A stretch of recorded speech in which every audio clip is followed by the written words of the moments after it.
How to edit a TikTok video after posting. Let's get started.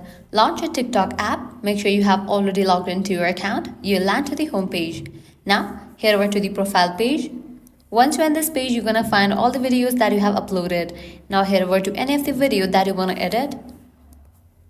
Once you have opened the video, at the right corner you're gonna find different option. Click on three dots. With that, different options will appear, but you won't find the option to edit the video. So at the moment there's no such option within TikTok to edit the video after posting. Instead, what you have to do is head over to the video, then click on three dots, then click on the option of save video.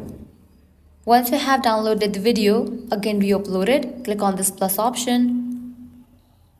Click on this gallery option, select the video. Now from here you can make changes to your video. You can add sound.